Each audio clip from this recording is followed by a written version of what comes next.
Olá, eu sou Edilece Couto, sou professora da Universidade Federal da Bahia e trabalho com as disciplinas História Medieval e História das Religiões. Na minha trajetória acadêmica, eu privilegiei mesmo a área de História das Religiões e já há bastante tempo venho trabalhando fazendo pesquisas sobre catolicismo e dentro do catolicismo trabalhando principalmente com as formas de devoções, religiosidades leigas e entre elas as festas, né? Então temos trabalhado sempre com grupos leigos que realizam festas para os santos de devoção e também referências a outras crenças. Às vezes as festas religiosas com as quais eu trabalho, elas têm uma interseção entre o catolicismo e as religiões afro-brasileiras. Então é nesse sentido que eu tenho trabalhado. E aí eu vou falar um pouco para vocês das festas, né, de como utilizar as festas como objeto histórico e também quais as fontes históricas que eu trabalho nessas pesquisas sobre as festas e também de que forma a gente pode trabalhar em sala de aula essas festas, pensando principalmente em quais são as manifestações culturais e religiosas que estão presentes nas festas e como a gente pode didaticamente utilizar esses temas no ensino de história. Primeiro eu queria comentar sobre a própria festa, né? Por que festejamos, por que falamos de festa, qual é a necessidade que os grupos têm ainda hoje de realizarem festas, né? Festa é sempre uma celebração coletiva, pode ser uma celebração de um acontecimento, a honra, uma homenagem a determinada entidade religiosa, e essas festas elas podem ser cívicas, religiosas ou carnavalescas. Muitas vezes esses elementos também se misturam, então nem sempre uma festa que a gente considera como religiosa, ela tem apenas aspectos religiosos. Muitas vezes elas têm também aspectos carnavalescos. Assim como muitas festas cívicas, elas têm também um contexto religioso. Então a gente sempre lida com as festas com essas interseções. A festa como objeto de estudo na história, ela é na verdade uma apropriação muito recente, né? É claro que todas as civilizações, todos os grupos humanos sempre realizaram festas, né? Sobre diversas formas de festejar. Mas na historiografia, durante muito tempo, a festa não era vista como um tema da história. Então, era um tema da sociologia, da antropologia, da etnologia. Só a partir dos anos de 1970, na França, principalmente com os avanços da historiografia dos análises, é que as festas retornaram a essa função de objeto de estudo. Então, alguns autores franceses, alguns historiadores, começaram a perceber as festas como momentos especiais na vida de determinados grupos que poderiam revelar determinados aspectos sociais, econômicos, religiosos daquela população. Então, a partir daí, a festa passa a ocupar esse lugar de destaque entre os objetos históricos. No Brasil, é muito mais recente ainda. Só a partir de 1990 é que alguns historiadores passaram a utilizar a festa enquanto objeto de estudo, né? A pesquisar a festa como objeto.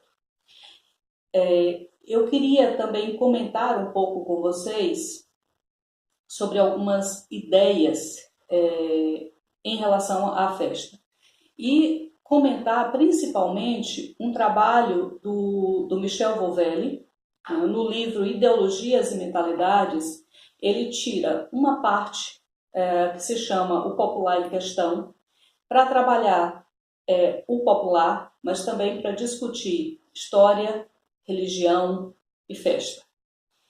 E tem uma parte mais específica que se chama o retrocesso pela história na redescoberta pela festa. Isso, ele começa a citar vários autores, a comentar sobre as pesquisas que eles fizeram sobre festas e de como a historiografia francesa lidava com essas questões. A primeira discussão que o Michel Ovelli faz, ele chama a atenção para que o historiador tenha muito cuidado com o que ele chama do mito da imobilidade. Porque muitas vezes as pessoas pensam que as festas são objetos imóveis, né? Que todo ano a festa acontece e é como se ela não tivesse mudanças, como se ela não tivesse transformações, como se sempre fosse a mesma festa. E o que ele coloca é que exatamente isso é um mito. Na verdade, todas as festas, a gente percebe que nelas existem transformações muito grandes, por mais que essas transformações elas sejam analisadas quase sempre na longa duração. As transformações culturais e religiosas, elas levam muito mais tempo para sofrer modificações do que os aspectos políticos, sociais e econômicos. Então, nesse sentido, a gente tem que analisar as festas dentro de uma longa duração, às vezes um século ou até mais, para perceber essas mudanças que vão acontecendo. Tem um trecho nesse livro, Ideologias e Mentalidades, que ele diz o seguinte: assim como não há uma história imóvel, também não há uma festa imóvel. A festa na longa duração não é uma estrutura fixa, mas um contínuo de mutações, de transições, de inclusão com uma das mãos e afastamentos com a outra. Esse trecho está na página 251 do livro Ideologias e Mentalidades. Eu gosto muito desse trecho pelo fato do Michel Ovelli pontuar algo que eu acho que é essencial para quem pesquisa as festas, que é essa ideia de que uma mão coloca elementos e a outra tira. Porque, além de levar em consideração que as festas não são imóveis, a gente tem que levar em consideração também que nem sempre as transformações podem ser vistas como negativas. Então, elementos aparecem e elementos desaparecem das festas sem que isso seja necessariamente uma descaracterização ou significar o fim da festa. São transformações inerentes às próprias festas, porque uma vez que elas acompanham o desenvolvimento de um determinado grupo social, assim como esse grupo passa por modificações, assim como a sociedade se modifica, as festas também se modificam. Ainda em relação a essas colocações do Michel Ovelli, ele diz que toda festa tem uma estrutura fixa, o que ele chama de formas obstinadas. Então, tem determinados elementos que são permanentes. Então, existe uma estrutura formal da festa, por mais que ela possa sofrer inclusões de elementos e outros que são retirados. Tem dois termos que ele usa com uma certa frequência, que é o da sobrevivência das festas e adaptação. Ele analisou muitas festas, principalmente na região da Provença, no sul da França, festas que já não existiam no século XX, eram festas que existiram até por volta do início do século XIX, e ele trata muito da reabilitação dessas festas, ou seja, de grupos que recriaram as suas festas. E aí ele discute muito se vale a pena recriar as festas. Isso porque a gente trabalha muito com essa noção de que toda festa ela só acontece e ela só permanece no decorrer do tempo se ela tiver significados para o grupo que a realiza. Então, se esses significados também podem ser modificados, mas se a festa tem uma significância para aquela população, ela se realiza. Senão, a tendência é que ela realmente desapareça. Então, por isso que ele fala de sobrevivência de determinadas festas, mas para que elas sobrevivam, é preciso que elas realizem adaptações. Eu tenho utilizado mais outros dois termos, né? Ao invés de sobrevivência, eu penso muito em permanências. E, ao invés de adaptação, eu tenho utilizado mais o conceito de ressignificação, né? Porque esses significados da festa, eles são reelaborados, eles são reintroduzidos na festa, ou então eles são modificados no decorrer do tempo. Quais são esses significados, né, que eu estou falando tanto da festa? As festas elas podem ter uma origem em função da identidade cultural, religiosa, étnica, e muitos grupos trabalham a festa, organizam e realizam a festa todos os anos para manter uma determinada identidade.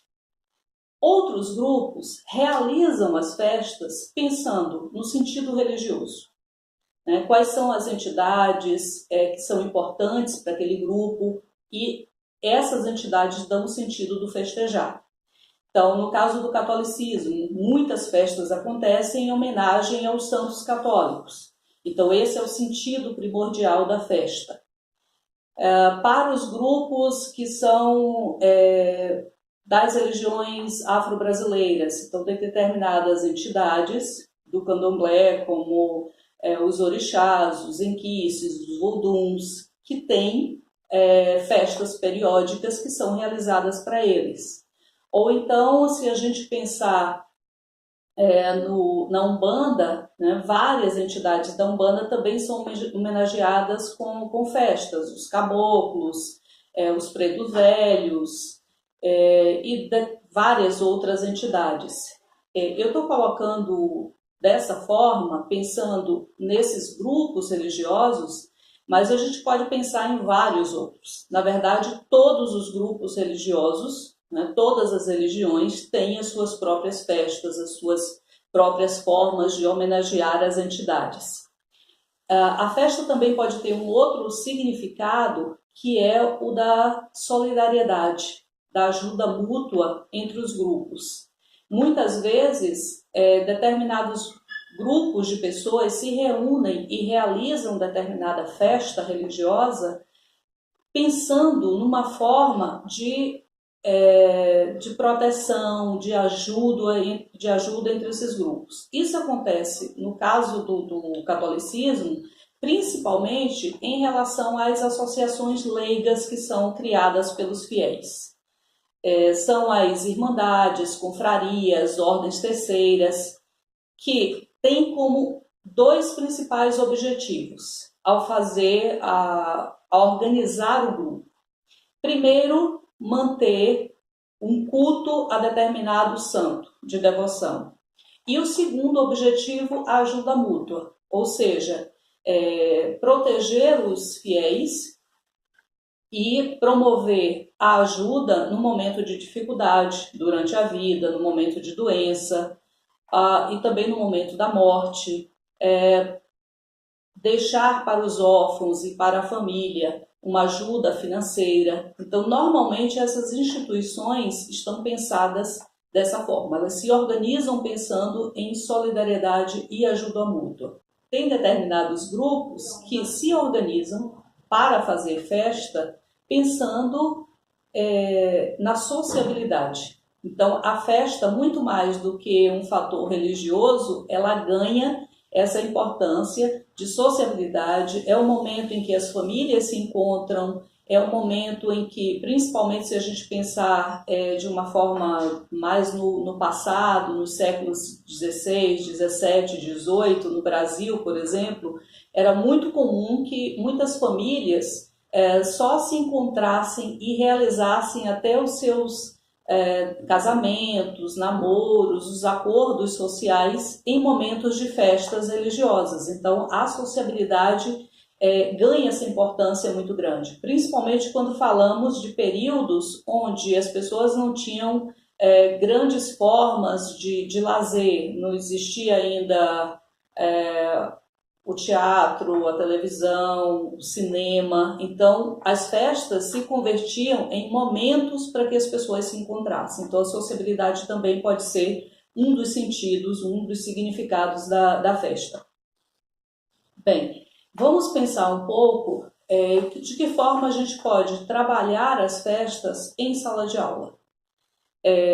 Eu sugiro, entre várias atividades que possamos fazer, acho que uma das formas bem interessantes é identificar as festas cívicas, religiosas ou carnavalescas da sua cidade.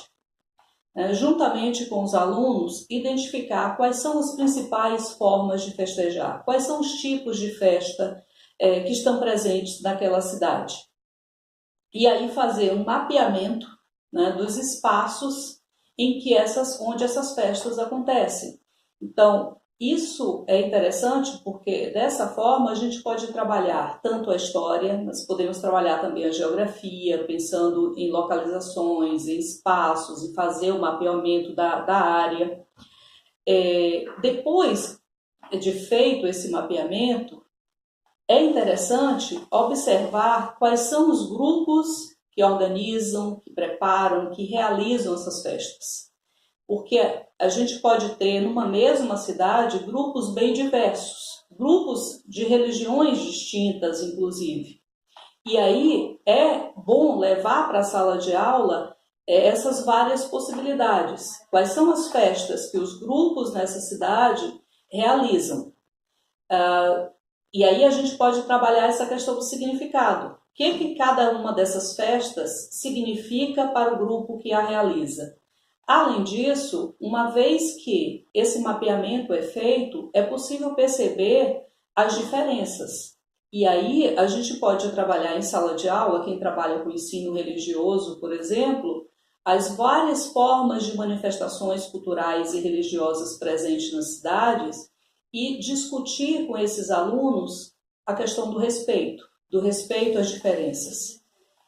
Então, no momento em que a gente vive questões muito sérias de intolerância religiosa, discutir em sala de aula essas diferenças é fundamental. Primeiro porque a gente não deve nunca discutir apenas uma vertente religiosa. Então, se a gente faz esse mapeamento, a gente pode discutir festas diferentes, de grupos religiosos diferentes, e esse sentido do respeito às diferenças pode ser trabalhado. De que forma trabalhar essas festas?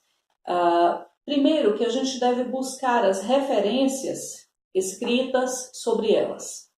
Então, numa determinada cidade, a gente pode observar, identificar quem são os cronistas ou folcloristas que escreveram sobre aquelas festas. Essas fontes escritas, elas nem sempre são tão acessíveis, né? Às vezes a gente não consegue identificar, mas acho que esse é o primeiro passo, ver o que tem de escrito sobre aquelas festas.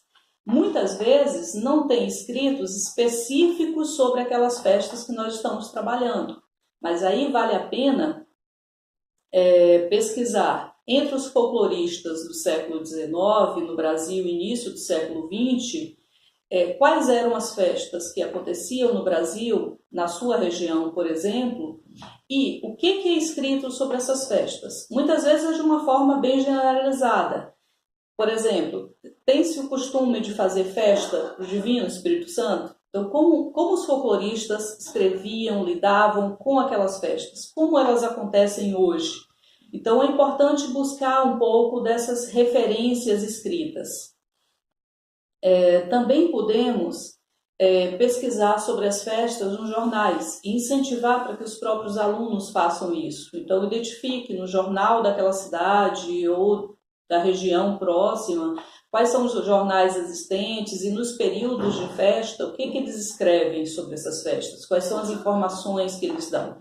Os jornais normalmente são fontes preciosas nesse sentido, principalmente porque é possível ver numa linha do tempo quais são os elementos que estão presentes nessa festa, quais são os elementos que já não existem, que desapareceram, novos elementos que foram incluídos. Então, são olhares diferenciados sobre essas manifestações. Então, vale a pena sempre consultar os jornais.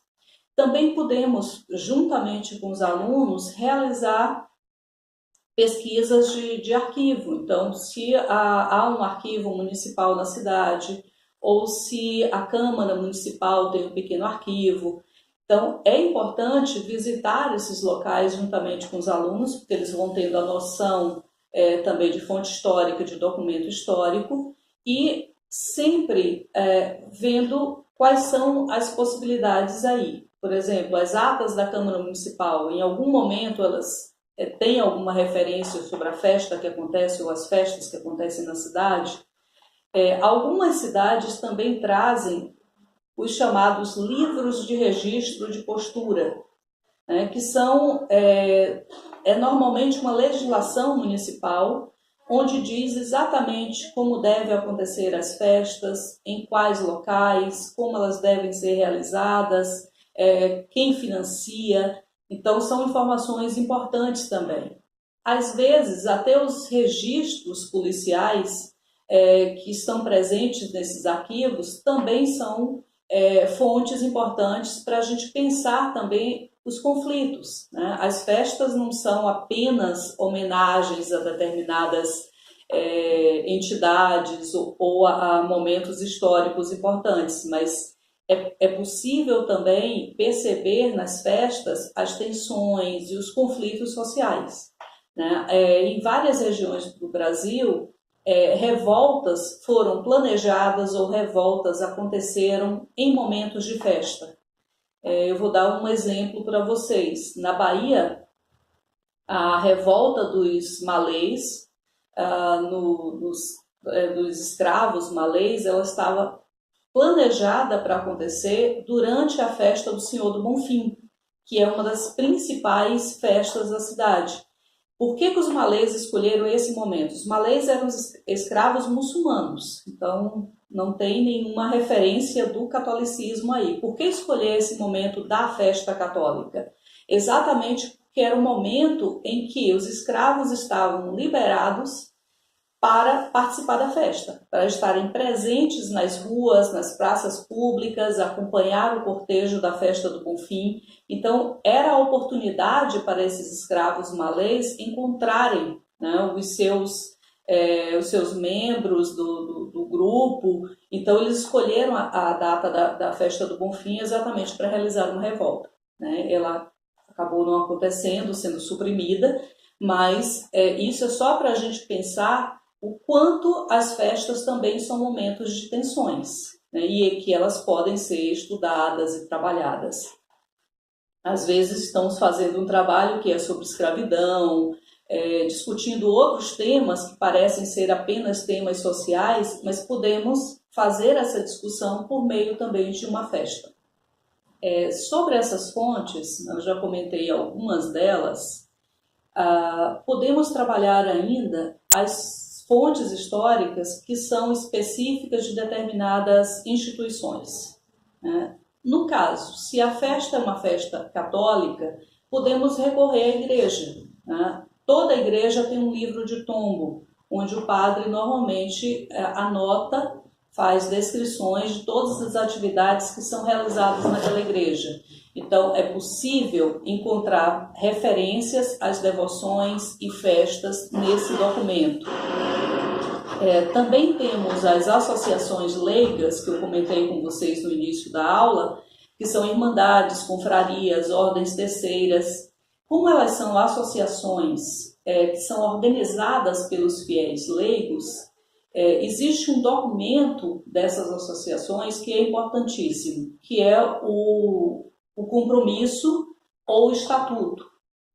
É uma legislação interna, então toda associação leiga, para que ela seja organizada, para que ela funcione, ela precisa escrever essa legislação, esse compromisso, e ter aprovação do bispado, do arcebispado ou da diocese. Ela precisa ser aprovada pela hierarquia eclesiástica. Nesse documento estão escritos todos os direitos e deveres desses leigos, né, desses fiéis. Então, ali estão escritos quais são as obrigações, como manter o culto de um determinado santo, fazer a sua festa anual, e quais são os direitos que esses fiéis têm quando eles se filiam àquela instituição. Então, é ajuda mútua. Então, o fiel, ele paga uma taxa anual, ele paga uma taxa de entrada chamada joia e ele paga também uma taxa anual para manter a associação. E aí, se ele precisa de alguma ajuda financeira em casos de doença, em casos de morte, ele tem a ajuda dos irmãos e da associação leiga. Então, é um documento muito preciso desses direitos e deveres e tem uma parte do compromisso em que tem toda uma descrição de como deve ser a festa religiosa. Desde o primeiro momento, de como ela deve ser organizada, de como deve ser realizada a procissão, qual é o trajeto da procissão, como os fiéis precisam se apresentar, quais são os paramentos, quais são as roupas que serão utilizadas, as capas.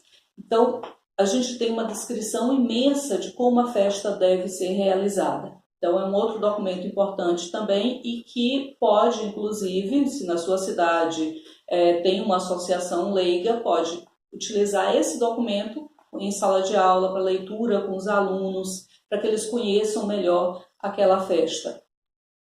Bem, eu estou falando muito de textos, né, de documentos escritos, mas existem outras formas também de trabalhar a festa. Quando esses documentos escritos não existem na cidade, isso não significa que a gente não possa trabalhar em sala de aula esse tema.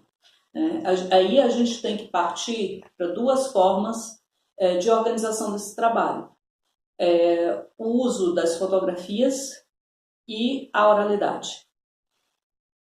Podemos, se é um momento de festa, pedir que os alunos acompanhem essa festa, que fotografem, que façam um caderno de campo, anotando as suas observações, né, o que a gente chama, o que a antropologia trabalha muito como observação participante, mas que é uma prática também dos historiadores que trabalham com festa. Então, as anotações da pesquisa são realizadas enquanto a festa está acontecendo, a gente vai acompanhando, observando e fazendo anotações no caderno. E esse caderno de campo pode ser utilizado em sala de aula para discutir com os alunos, né, aquela festa e como que ela se organiza. Esses próprios alunos podem fazer fotografias ou eles podem também buscar entre as famílias, entre os organizadores, as fotografias que eles tenham mais antigas sobre aquela festa. Então, esse trabalho com a fotografia e com a observação participante são fundamentais para que a gente entenda o funcionamento da festa.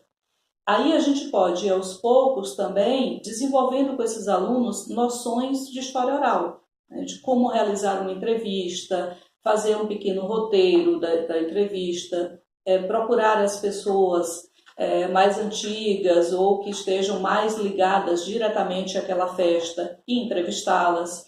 Então, isso é algo que a gente pode trabalhar com os alunos de ensino médio. É uma forma de ir também aprendendo a trabalhar com a memória, né, com a memória de determinado grupo social, a memória da população, dos moradores de uma determinada cidade. E esse conjunto dos alunos e do professor e aos poucos também construindo a fonte. Então, fazer a pesquisa e, na falta de documentos escritos, e por meio das entrevistas, da fotografia e também criando um acervo de fontes documentais sobre aquela festa. Então, é uma outra possibilidade de trabalho que eu considero que é bem viável, porque nem sempre a gente encontra, principalmente em pequenas cidades, arquivos ou então documentos escritos. Quando eles não são encontrados, a gente parte então para esse trabalho com a oralidade, com a fotografia e com a observação participante. São formas que eu considero que são fundamentais para que a gente trabalhe essa memória das festas. Outra coisa que é importante também observar é que, muitas vezes, dentro de uma única festa, você tem várias manifestações culturais que acontecem ali. Então, é possível dividir a turma em grupos. Se é uma festa religiosa católica, Muitas vezes você tem ali a procissão, né? É possível discutir na procissão, inclusive, quais são os lugares ocupados por cada grupo. Então, tem sempre uma divisão social, às vezes é possível observar a divisão social daquela cidade na própria procissão, de acordo com quem é que carrega o andor, quem é que vai na frente. Então, essa é uma divisão que é possível de ser observada tanto nas festas religiosas como nas festas cívicas, nos cortejos cívicos, né? Esses lugares ocupados por cada grupo. Então, temos aí essas possibilidades, né? E podemos pensar também que em outras manifestações culturais, se a festa do catolicismo, ela pode ter grupos de ternos de reis que participem daquela festa, vários grupos culturais que também estão presentes na festa, que muitas vezes fazem parte do cortejo, grupos de capoeira, por exemplo, que às vezes não faz parte da procissão, mas faz parte de um cortejo cívico, religioso, ou então se apresente na praça, em frente à igreja. Então, chamamos a festa, na verdade, muitas vezes, um conjunto de várias manifestações culturais e religiosas. E, às vezes, a festa dura vários dias, semanas. Então, é possível identificar vários grupos culturais diferentes e dividir a turma em grupos também para observar esses diferentes aspectos de uma mesma festa. Então, essas são algumas das possibilidades de trabalho, de pesquisa e também de trabalho em sala de aula sobre as festas que eu identifiquei e que eu escolhi para discutir com vocês hoje. Obrigada.